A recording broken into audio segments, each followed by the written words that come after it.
thoughts on that? Yeah.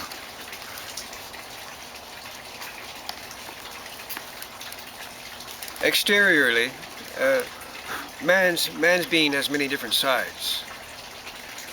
Activity or passivity, truthfulness or a tendency to lie, sincerity or insincerity, courage, cowardice, self-control, profligacy, irritability, egoism, readiness for self-sacrifice, pride, vanity, conceit, industry, laziness, morality, depravity.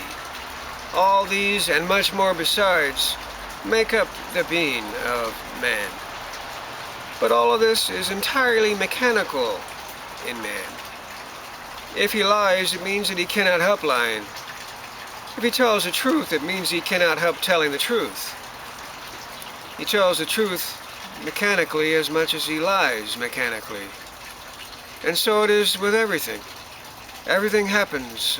A man can do nothing either in himself or outside himself.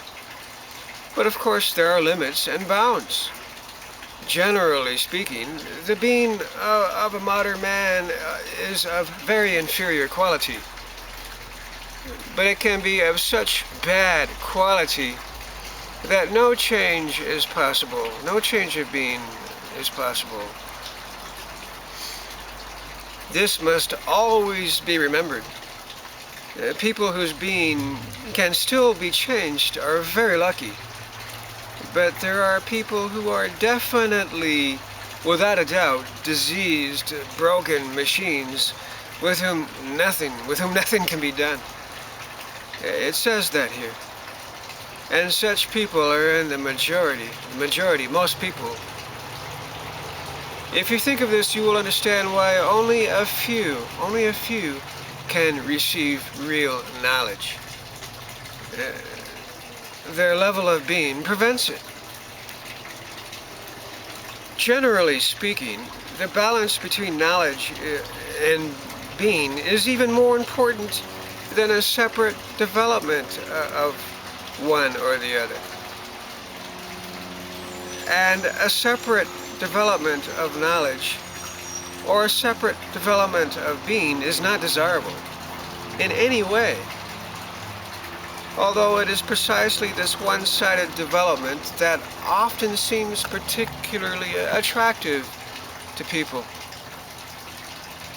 If knowledge outweighs being, if knowledge is developed too far ahead of being, a man knows but has no power to do anything. It's useless knowledge. On the other hand, if being is developed too far ahead of knowledge, if the level of a man's being outweighs his knowledge, a man has the power to do, but he does not know. He can do something but does not know what to do.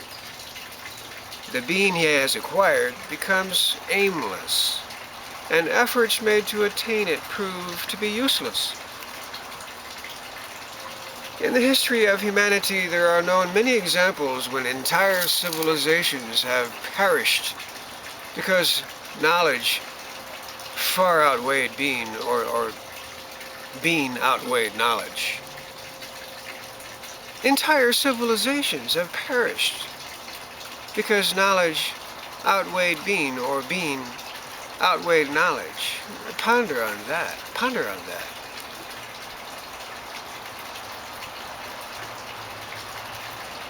What are the results of the development of the line of knowledge without being, or the development of the line of being without knowledge? Asked someone who was there asked Gurdjieff, who was there during his talk on this subject of knowledge and being. And then Gurdjieff said, the development of the line of knowledge without the line of being gives a weak yogi. That is to say, a man who knows a great deal but can do nothing. A man who does not understand, and he emphasized this, a man who does not understand what he knows, a man without appreciation, that is, a man for whom there is no difference between one kind of knowledge and another, no appreciation. And the development of the line of being without knowledge gives what is called a stupid saint. That is, a man who can do a great deal, but who does not know what to do, or with what object. And if he does anything, he acts in obedience to his subjective feelings, which may lead him greatly astray and cause him to commit very grave mistakes. That is to say, actually to do the opposite of what he wants. In either case, both the weak yogi and the stupid saint are brought to a standstill. Neither the one nor the other can develop any further. In order to understand this, and in general the nature of knowledge and the nature of being, as well as their interrelation, it is necessary to understand the relation of knowledge and being to what is called, quote-unquote here, understanding. Knowledge is one thing. Understanding is another thing. People often confuse these concepts and do not clearly grasp what is the difference between them, difference between knowledge and understanding. Knowledge by itself does not give understanding, nor is understanding increased by an increase of knowledge alone. Understanding, what is called understanding, depends upon the relation of knowledge to being. Understanding is the resultant of knowledge and being. And knowledge and being must not diverge too far. Otherwise, understanding will prove to be far removed from either knowledge or being. At the same time, the relation of knowledge to being does not change with a mere growth of knowledge. It changes only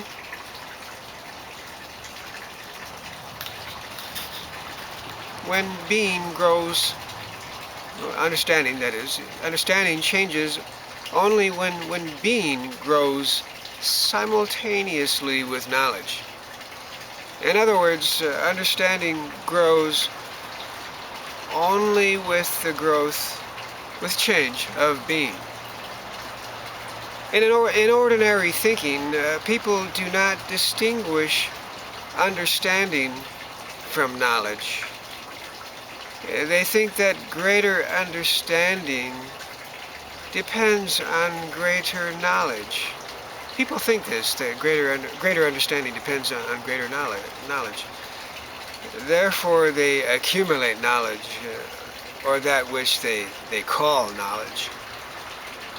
But they do not know how to accumulate understanding, and do not bother about it. And yet a person accustomed to self-observation, knows for certain that at different periods of his life, this is very, very important, at different periods of his life, probably the most important statement in this entire section here on knowledge and being. A man accustomed to self-observation knows for certain that at different periods of his life he has understood one and the same idea, one and the same thought, in totally different ways. It often seems strange to him that he could have understood so wrongly that which, in his opinion, he now understands rightly. And he realizes at the same time that his knowledge has not changed, and that he knew as much about the given subject before as he knows now. What then has changed? What has changed? His being has changed. And once being has changed, understanding must change also.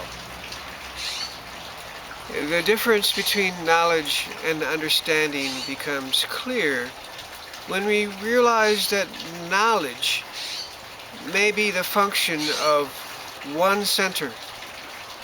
Understanding, however, is the function of three centers.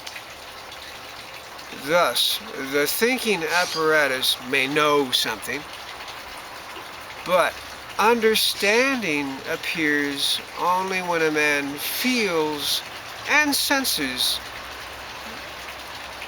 at the same time as knowing what is connected with it. We have spoken earlier about mechanicalness. A man cannot say that he understands the idea of mechanicalness if he only knows about it if he only knows about it with his mind. He must feel it with his whole mass, his whole being. Then he will understand it.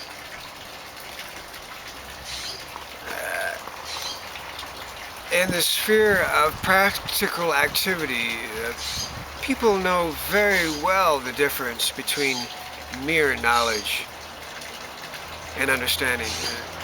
In practical activity, they realize that to know and to know how to do are two different things, and that knowing how to do is not created by knowledge alone, but outside the sphere of practical activity.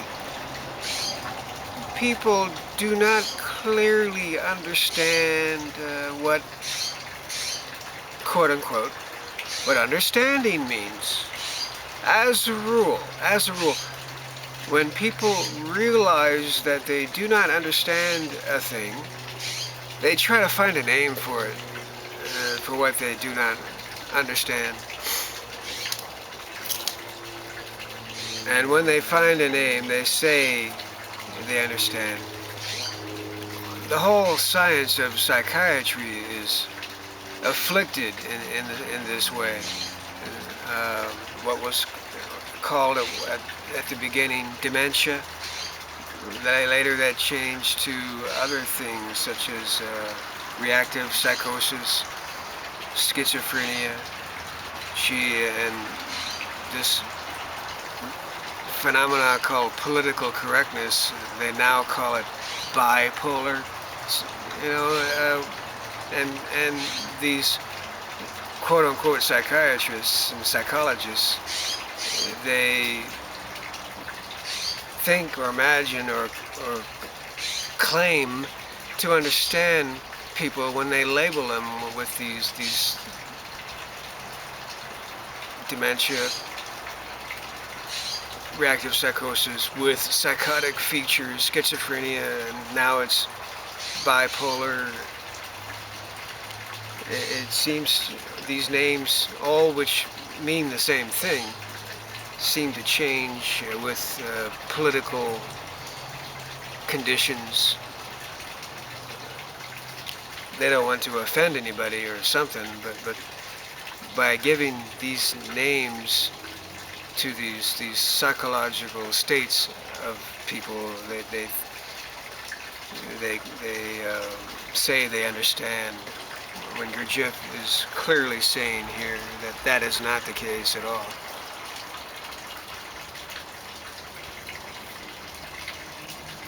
So as I have just said it, like in the psychiatric community, people realize that when they do not understand a thing, they make up a name for it, for what they don't really understand. And when they find a name, then they say they do, then they say they understand. All of this is mechanical. But to quote-unquote find a name does not mean to understand. Unfortunately, people are usually satisfied with names and labels and categories. A man who knows a great many of these names and labels and categories, all invented, that is to say, a great many words, is deemed, is considered to understand a great deal. Again, accepting, of course, any sphere of practical activity where his ignorance very soon becomes evident.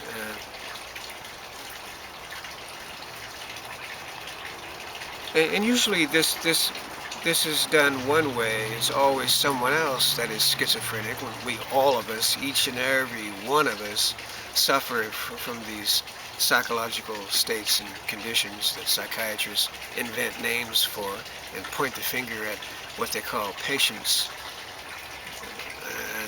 You are this, you are that, and then the patient then has on paper what is called a medical health history, and it's all such nonsense. It doesn't work. One of the reasons for the divergence between the line of knowledge and the line of being in life, and the lack of understanding, which is partly the cause and partly the effect of this divergence, is to be found in the language which people speak. The language is full of wrong concepts, wrong classifications, wrong associations. And the chief thing is that owing to the essential characteristics of ordinary life thinking, that is to say, to its vagueness and inaccuracy, every word can have thousands of different meanings according to the material the speaker has at his disposal and the complex of associations at work in him at the moment. People do not clearly realize to what a degree their language is subjective. That is, what different things each of them says while using the same words. They are not aware that each one of them speaks in a language of his own. Understanding other people's language either vaguely or not at all, and having no idea that each one of them speaks in a language unknown to him. People have a very firm conviction or belief that they speak the same language, that they understand one another. People do not understand one another, as it seems. You can sit in any coffee shop, you can sit at Barnes & Noble bookstore, and people talking with one another and sipping their coffee. They do not understand one another as they appear to. So says Gurdjieff, and Gurdjieff happens to be right. You won't see this at first. It takes a lot of looking and observing, sitting, watching, harmlessly observing people, and something begins to happen. You begin to see something you didn't see before.